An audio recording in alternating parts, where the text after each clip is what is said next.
రాష్ట్రంలో ఏడాదిగా red book పాలన ఏ విధంగా కొనసాగుతుందో రాష్ట్ర ప్రజలందరూ కూడా చూస్తున్నారు. రెడ్ బుక్ రాజ్యాంగం ఏ విధంగా ప్రతి జిల్లాలో అమలవుతుందో, ఏ విధంగా రెడ్ బుక్ వల్ల ఎస్పెషలీ వైఎస్ఆర్ కాంగ్రెస్ పార్టీకి చెందినటువంటి యాక్టివిస్టులు, ఫాలోవర్లు, నాయకులు, ఎక్స్ ఎమ్మెల్యేలు, ఎక్స్ మినిస్టర్సు, అక్కడి నుంచి సామాన్య కార్యకర్త వరకు కూడా ఏ విధంగా అక్రమ కేసులకు, అలాగే ఇల్లీగల్ అరెస్టులు, ఏ విధంగా జైళ్ళల్లో పెట్టి ఇబ్బందులు పెడుతున్నారనేటువంటి విషయం రాష్ట్ర ప్రజలందరూ కూడా ఈ ఏడాదిగా చూస్తూనే ఉన్నారు. మరి అలాంటిదే రెడ్ బుక్ పాలనలో ఈరోజు పరాకాష్ట మన పల్నాడు జిల్లాలో మాచర్ల నియోజకవర్గంలో వెల్దుర్తి మండలం గుండ్లపాడు గ్రామానికి సంబంధించినటువంటి రెండు టీడీపీకి సంబంధించినటువంటి ఇరు వర్గాలు, అంటే రెండు వర్గాలు కూడా గుండ్లపాడు గ్రామంలో ఇద్దరు టీడీపీకి చెందినటువంటి వాళ్ళ యొక్క ఆధిపత్య పోరు వల్ల మరి ఎప్పటి నుంచో మరి వాళ్ళ మధ్య ఈ ఆధిపత్య పోరులో భాగంగా ఏం మనస్పర్ధలో ఏంటో మనము అది పక్కన పెడితే, అది చివరికి వాళ్ళ యొక్క ఆధిపత్య పోరు ఏ విధంగా కూడా ఒక డబుల్ మర్డర్కి దారితీసిందో జిల్లాలో ఉన్నటువంటి ప్రజలు, రాష్ట్రంలో ఉన్నటువంటి ప్రజలు చూస్తున్నారు.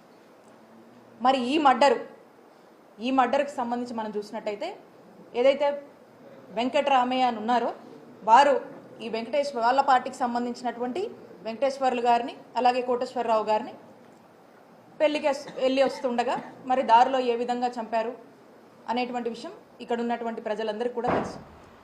ఆ ఇన్సిడెంట్ అయినటువంటి ఎంబటే మన జిల్లాకు సంబంధించినటువంటి ఎస్పీ గారు అక్కడికి వెళ్ళి, ఎక్కడైతే మర్డర్ జరిగిందో ఆ ప్లేస్కి వెళ్ళి అక్కడ ప్రిలిమినరీ ఎంక్వైరీ చేసి స్వయాన మన జిల్లా ఎస్పీ గారు ఏమని స్టేట్మెంట్ ఇచ్చారో ఇక్కడ ఉన్నటువంటి ప్రజలందరికీ కూడా తెలుసు. మళ్ళా కూడా నేను ఎస్పీ గారు చెప్పినటువంటి ఈ మాటని, వారి స్టేట్మెంట్ని నేను చదివి వినిపిస్తాను. చనిపోయిన వారు మరియు చంపిన వారు ఇద్దరు టీడీపీ పార్టీకి చెందిన వారే అని చెప్పి మన జిల్లా ఎస్పీ గారు ఎంబటే ప్రిలిమినరీ ఎంక్వైరీలో అక్కడికి వెళ్ళి చెప్పడం జరిగింది.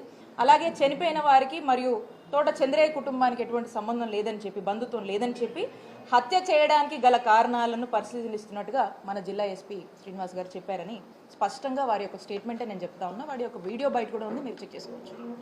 సో స్పష్టంగా చనిపోయిన వారు మరియు చంపిన వారిద్దరు కూడా టీడీపీ పార్టీకి చెందిన వారే.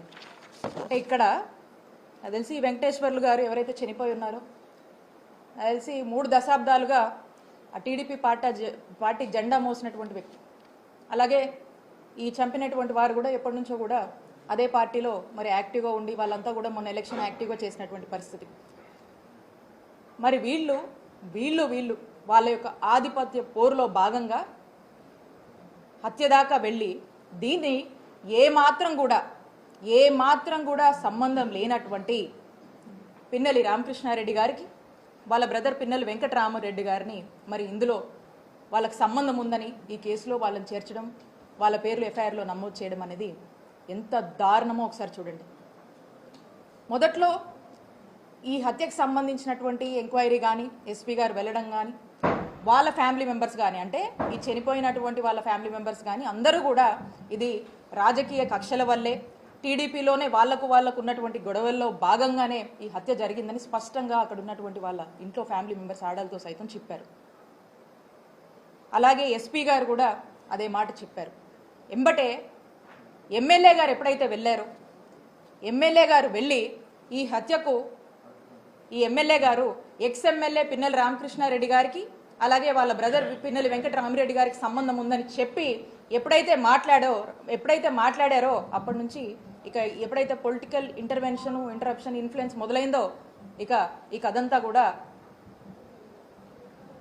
వీళ్లకు సంబంధించిందైనా, టీడీపీకి సంబంధించినటువంటి వాళ్ళ మధ్య వచ్చినటువంటి భేదాల వల్ల జరిగినటువంటి హత్య అయినా కూడా దీన్ని పిన్నెల్లి రామకృష్ణారెడ్డి గారికి, వాళ్ళ బ్రదర్కి, పిన్నెల్లి బ్రదర్స్కి అంటగట్టి మరి వాళ్ళని ఇందులోకి లాగడం అనేది ఒక్కసారి రెడ్ బుక్ పాలనలో ఇది పరాకాష్ట కాదా అని చెప్పి నేను అడుగుతా ఉన్నాను.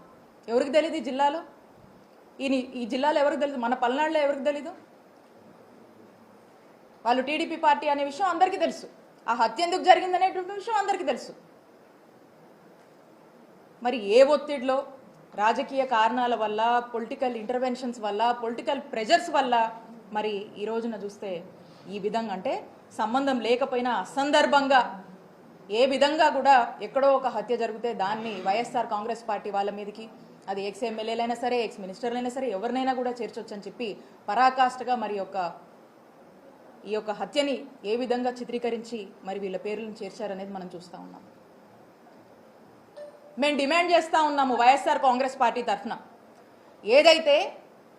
ఏదైతే పిన్నెలి బ్రదర్స్ని ఈ కేసులో మీరు చేర్చారో, వీళ్ళని కూడా ఎఫ్ఐఆర్లో A6గా A7గా పెట్టారో, తక్షణమే మీరు ఇమీడియట్గా వీళ్ళని అందులోంచి రిమూవ్ చేయాలని వైఎస్ఆర్ కాంగ్రెస్ పార్టీ డిమాండ్ చేస్తూ ఉంది. ఎక్కడ చూసినా ఒక్కసారి నేను అడుగుతా ఉన్నా, పాపం పోలీసులు అంటే మాకు గౌరవం ఉంది. మొదటి నుంచి కూడా ఎప్పుడు కూడా పోలీసులు అన్నా, ఇన్స్టిట్యూషన్స్ అన్నా మాకు చాలా హై రెస్పెక్ట్ ఉంది. ఒక్కసారి నేను క్వశ్చన్ చేస్తూ ఉన్నా ఈ పోలీస్ అధికారులు, ఒక్కసారి మీరు ఆత్మవిమర్శ చేసుకోండి. పిన్నెలి బ్రదర్స్కి ఈ హత్యకు ఏమైనా సంబంధం ఉందా? ఒక్కసారి మీరు ఆత్మవిమర్శ చేసుకోండి. పోలీసులు వాళ్ళ ఒంటి మీద వేసుకున్నటువంటి యూనిఫామ్ మీద బ్యాడ్జ్ ఉంటుంది, APPS అని. ఆంధ్రప్రదేశ్ పోలీస్ సర్వీస్ అని ఒక బ్యాడ్జ్ ఉంటుంది. ఈ రోజున ఈ ఆంధ్రప్రదేశ్ పోలీస్ సర్వీస్ అని ఏదైతే బ్యాడ్జ్ ఉందో, ఆంధ్రప్రదేశ్ పొలిటికల్ సర్వీస్ అయిందని చెప్పి గుర్తు చేస్తా ఉన్నాను. ఒక్కసారి ఆత్మవిమర్శ చేసుకోండి. ఇదే కాదు, ఇదే జిల్లాలో మనం తీసుకుందాం, ఇక్కడ ఎంతమంది సోషల్ మీడియా పిల్లల్ని జైళ్ల పాలు చేశారు, ఎంతమంది వైఎస్ఆర్ కాంగ్రెస్ పార్టీ ఫాలోవర్స్ని ఈరోజు అక్రమంగా కేసులు పెట్టి వేధించి ఇబ్బందులకు గురి చేసి జైళ్ళకి ఇచ్చారు, అరెస్టు చేశారు. ప్రతి నియోజకవర్గంలో కోకొల్లలు ఇలాంటి ఉదాహరణ.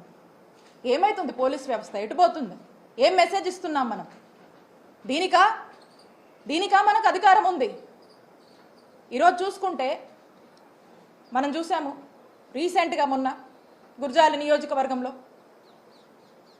హరికృష్ణ అనేటువంటి ఆ బీసీ అబ్బాయి ఎంత ఘోరంగా హెరాస్మెంట్, 3rd డిగ్రీ ఏ విధంగా వాడి అతను కనీసం నడవలేనటువంటి పరిస్థితిలో చూస్తూ ఉన్నాం. ఏం పాపం చేశారు?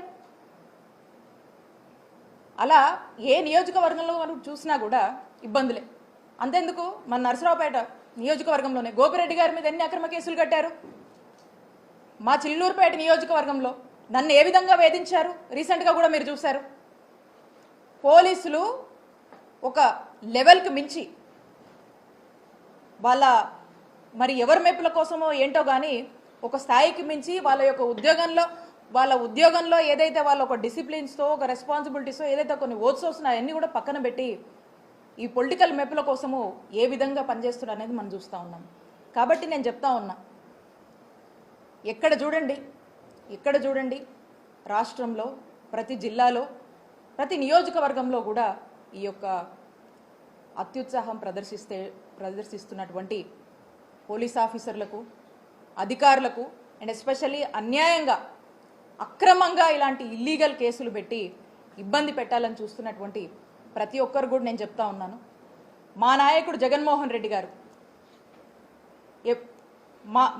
మా జగనన్న ప్రభుత్వంలో ఏదైతే అంబేద్కర్ గారు రాజ్యాంగం ఇచ్చినటువంటి స్ఫూర్తితో చక్కగా ఇలాంటి ఏ రాజకీయ కక్షలు లేకుండా, ఇలాంటి ఒక కక్ష పాలన అనేది పక్కన పెట్టి పార్టీలు కూడా చూడకుండా చక్కటి ప్రజాసేవ, ప్రజలందరూ అన్ని వర్గాల వాళ్ళు మెచ్చేటువంటి ఒక ప్రజాపాలన, ప్రజాసేవని, ఒక గుడ్ గవర్నెన్స్ని ఇచ్చినటువంటి నాయకత్వం జగన్మోహన్ రెడ్డి గారు వహించారు ఈ రాష్ట్రంలో. అదే అంబేద్కర్ గారు ఇచ్చినటువంటి రాజ్యాంగ స్ఫూర్తితో ఈ అత్యుత్సాహం చూపిస్తున్నటువంటి పోలీస్ ఆఫీసర్లు, అధికారులు ప్రతి ఒక్కరు కూడా మీ ఇష్టానికి అత్యుత్సాహం చూపించి మా వైఎస్ఆర్ కాంగ్రెస్ పార్టీకి సంబంధించినటువంటి వాళ్ళ మీద ఇదే విధంగా మీరు దూకుడు ప్రదర్శిస్తే అదే అంబేద్కర్ గారి రాజ్యాంగ స్ఫూర్తితో మిమ్మల్ని ఖచ్చితంగా అకౌంటబుల్ చేస్తాము, ఖచ్చితంగా చట్టం ముందు మిమ్మల్ని దోషులుగా నిలబెడతామని తెలియజేసుకుంటున్నాను. ఎల్లకాలం ఇదే ప్రభుత్వం శాశ్వతం కాదు. ఎల్లకాలం ఇదే ప్రభుత్వం శాశ్వతం కాదు, ఇదే టీడీపీ పాలన ఉంటుందనేటువంటి మబ్బుల నుంచి బయటకు వచ్చి మానవత్వంతో మీ యొక్క ఉద్యోగం ఏంటి, మీ యొక్క బాధ్యత ఏంటి, మీ యొక్క ఉద్యోగ ధర్మం పాటించమని మీ అందరినీ కూడా ఒకసారి హెచ్చరిస్తూ ఉన్నాము.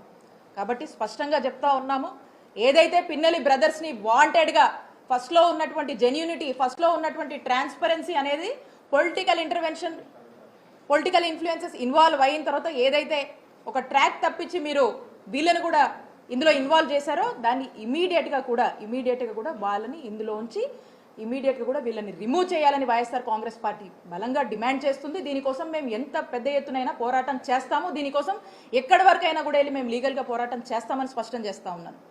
అలాగే మనం చూస్తూ ఉన్నాము, కాకాని గోవర్ధన్ రెడ్డి గారు ఇల్లీగల్ కేసు పెట్టి ఆయన ఎప్పటి నుంచో కూడా ఆయన ఉన్నారు, పాలిటిక్స్లో ఉన్నారు, ఆయన ఒక ఎక్స్ మినిస్టర్గా పనిచేశారు. ఇలాంటి ఇల్లీగల్ కేసులు పెట్టి ఆయన్ని ఏ విధంగా అరెస్ట్ చేశారు? అయితే ఖచ్చితంగా మీరు ఎవ్వరిని వదలట్లేదు. ఈ రెడ్ బుక్ రాజ్యమేలుతుందనేటువంటి విషయం మీరు దీన్ని పరాకాష్ఠకు దానికి మించి ఇంకేదన్నా ఉంటే కూడా చెప్పొచ్చు, అలా మీరు చూపిస్తూ ఉన్నారు. కానీ ఇవన్నీ కూడా ప్రజలందరూ కూడా గమనిస్తూ ఉన్నారు. ఈ రోజున ఆంధ్రప్రదేశ్ రాష్ట్రం గురించి మనం మాట్లాడాల్సి వస్తే జగనన్న హయాంలో గుడ్ గవర్నెన్స్ అన్నాము. ఈ రోజున ఆంధ్రప్రదేశ్ రాష్ట్రం గురించి ఆలోచిస్తే ఎవరైనా కూడా ఇదొక హరాస్మెంట్ గవర్నెన్స్ అని చెప్పి పిలుస్తున్నటువంటి పరిస్థితి. ఈ పరిస్థితులు చూసి ఎక్కడి నుంచి వస్తారు? ఎక్కడి నుంచి ఇన్వెస్టర్స్ కానీ ఇండస్ట్రియలిస్ట్స్ కానీ ఏవేవో చెప్తున్నారు కదా, ఇవన్నీ ఎలా అవుతాయి? ఈ పాలన మారినప్పుడు, ప్రజల సంక్షేమం గురించి మీరు ఆలోచించినప్పుడు, ఒక చక్కటి ప్రజాపాలన పారదర్శకంగా ఇవన్నీ డిస్పారిటీస్, ఈ బయాస్డ్ మేనర్స్ ఇవన్నీ మానుకున్నప్పుడే ఈ ఒక చక్కటి పాలన అనేది ఎవరైనా కూడా అందించగలుగుతారు. కాబట్టి మీకు ఆ ఉద్దేశం లేదు, మీకు ఆ ఆలోచన లేదు, కేవలం ఒక బయాస్డ్గా పాలన నడుస్తూ ఉంది. ఖచ్చితంగా ప్రజలు అన్నీ గమనిస్తున్నారు, ఖచ్చితంగా ప్రజలు బుద్ధి చెప్తారు. అలానే ఏదైతే ఇదే కాదు కోకొల్లలుగా ఉన్నాయి, నంబర్ ఆఫ్ ఎగ్జాంపుల్స్ ఉన్నాయి. ఈ ఎగ్జాంపుల్స్ అన్నీ కూడా ఇవన్నీ ప్రజలు ఏమీ మర్చిపోవట్లే, ప్రజలు అన్నీ గుర్తుపెట్టుకుంటున్నారు, కానీ సమయం కోసం వెయిట్ చేస్తూ ఉన్నారు.